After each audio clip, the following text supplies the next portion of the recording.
Bon, mon nom est Eric. Puis je suis un peu sous, puis je suis un peu review. Pas de jeux vidéo, ce coup-là. J'ai le goût de parler de quoi que j'ai à cœur. Star Wars, épisode 8.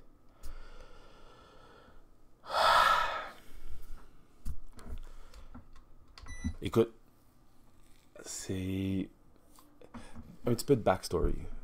J'ai 39 ans. Je suis peut-être le consommateur le plus fucking basic sur la planète. Je pense que je tombe dans la majorité. Tu peux la haïr, tu peux la détester, tu peux chier dessus comme tu veux, tu peux penser que c'est tout des estis de moutons, tu peux penser qu'est-ce que tu veux. Mais j'ai un esprit d'ouverture très large quand ça vient à mes habitudes de consommation. Je consomme, point. Je consomme la bouffe, évidemment. Je consomme du contenu, je consomme l'Internet, je consomme des jeux vidéo, je consomme des films, je consomme l'amour, je consomme l'amitié, je consomme tout. Qu'est-ce que j'aime. Puis, mais je consomme Star Trek. Star Trek, oui, je consomme Star Trek. Mais tu vois, justement, preuve de la personne que je suis. Je suis Star Trek et je suis un passionné de Star Trek.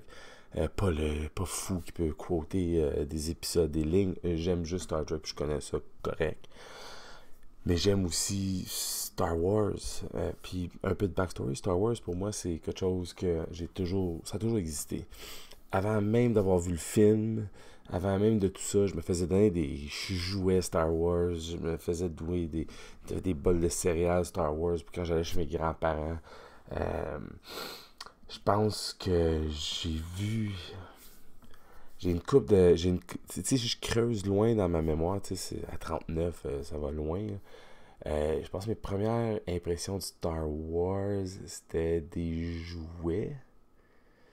C'était aussi un jeu vidéo.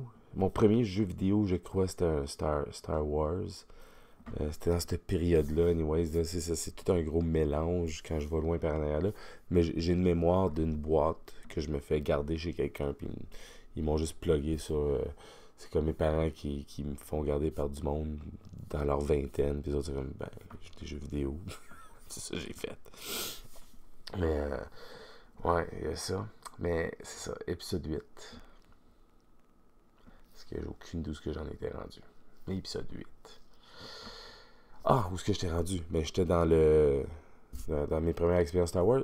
Puis, toutes ces petites mémoires-là, des jouets et tout.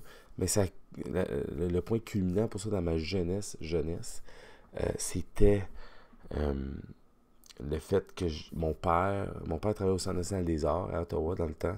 Si t'es jamais allé à Ottawa, Centre national des arts, dans le fond, c'est comme la place des arts de Ottawa, la place des arts de la capitale du Canada, la place des arts où ils mettent bien du cash dessus pour que ça ait l'air toujours nice.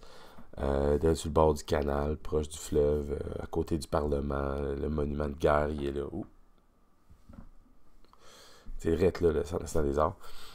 Puis mon père m'avait apporté ça là très jeune à une présentation de Return of the Jedi où j'ai vu le 4, le 5 et la premiere du 6, un des premiers du 6. Je pense que c'était comme un samedi après-midi de la sortie, c'est ma théorie, là, parce que tout le monde ferait lundi, vendredi dans le temps. Fait un samedi après-midi, j'étais allé voir 5, 6, 7 au Centre national des arts, dans l'opéra en 72 mm. Mon père me le rappelait tellement souvent. Puis je me rappelle, on les a vus. C'est vague. Je pense que j'ai dormi des parties parce que j'avais 5-6 ans. C'est fucking quand même 3 Christy de films. Je me rappelle chialer que je voulais partir, mais je pense que mes parents ou mon père et ses amis étaient comme fuck you, non, tu endures au pire d'art. Puis c'est ça, des flashs pis tout ça, mais je me rappelle de l'expérience, puis je me rappelle que l'expérience m'avait marqué au point parce que j'avais plein de jouets, puis j'ai vraiment vu cette ligne-là, la ligne en fait parfaite de amour de Ewok en plus. Je suis encore plus deep dans être le plus plate et normal de cette planète. Les Ewoks. Ah, j'adore les Ewoks. Quand j'étais kid, j'avais vu les Ewoks dans le film. J'étais jeune, je pense que j'avais des. C'est quelque chose qui m'avait fait triper. Puis après ça, ma tante, elle avait, tante Angèle, shout out, m'avait enregistré du gros hacking au début des années 80. Elle nous enregistrait des spéciaux des Ewoks. Je pense que moi et ma petite soeur, on a joué ces cassettes-là à l'usure plein. Mon rêve ultime, ça serait de voir genre comme une représentation de les Ewoks sur une chaîne canadienne en continu avec les publicités et tout. Si je capoterais.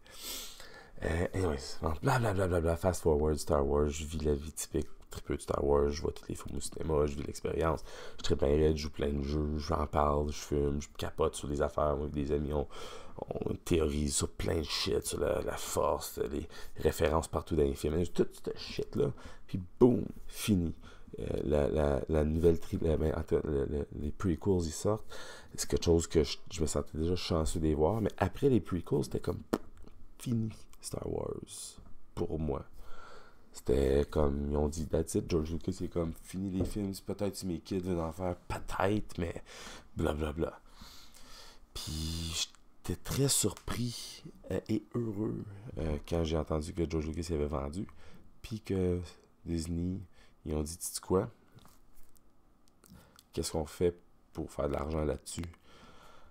Est-ce qu'on fait un produit générique qui chie, puis que le monde va haïr, puis blablabla, puis faire de l'argent dessus pendant que le monde chie dessus, ou est-ce qu'on fait juste engager les personnes les plus capables et passionnées, puis on met tout ça dans leurs mains, puis on les laisse aller, tant qu'ils font de l'argent. C'est ça qui se passe en ce moment. J.J. Abrams, ils nous ont lancé à date un gros mélange de tout ce qui était hot de Star Wars au cinéma, dans un gros mélange weird, moderne, à nos jours, je trouve aussi. Puis très contemporain, je ne sais pas si j'utilise le bon mot, mais je juste dire que c'est très correct. Puis le 7 il sort, puis le 7 il est un hommage, un peu à l'épisode 4, un bel hommage. Un genre de petit update à ce concept-là. On a un petit peu les deux, mais c'était un hommage. C'était, regarde, on va suivre les mêmes beats, on va faire ça.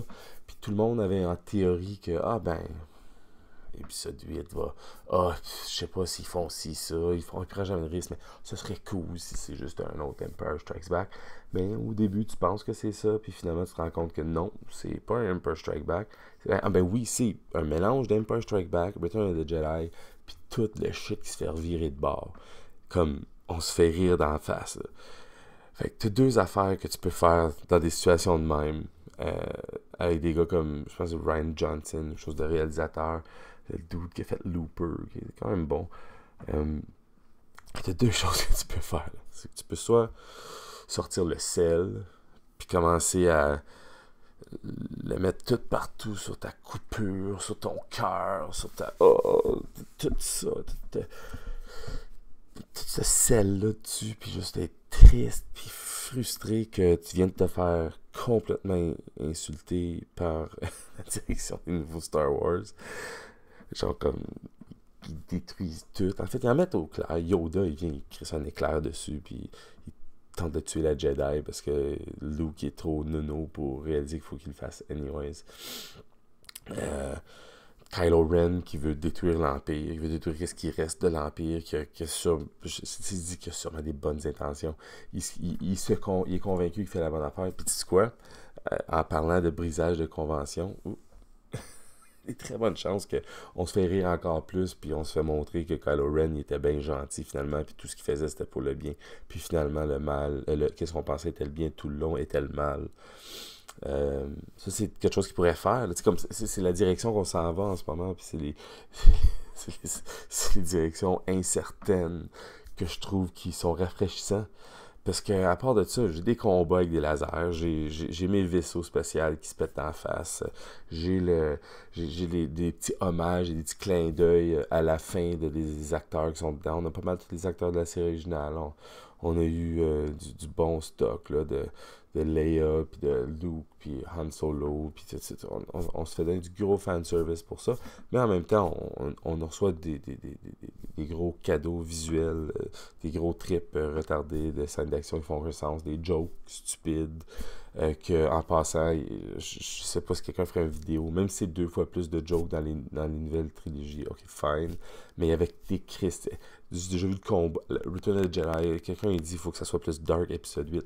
Tu as vu Return of the Jedi, la scène la plus dark au monde se passe, puis en bas, on a les Three Stooges qui se battent contre l'Empire avec des petits teddy bears qui attaquent des soldats avec... toi. J'ai toujours dans ma tête espéré que c'était une version censurée, puis il était très violent, ces petits Christ-là, puis il était vraiment armé avec des couteaux, puis il coupait des têtes, tout ça. Ça serait nice. Mais la manière qu'ils se sont battus dans ça, c'était une petite joke. Mais à 6 ans, j'ai capoté sur ça. Anyways, épisode 8. Je pense que j'étais encore sur ce sujet-là.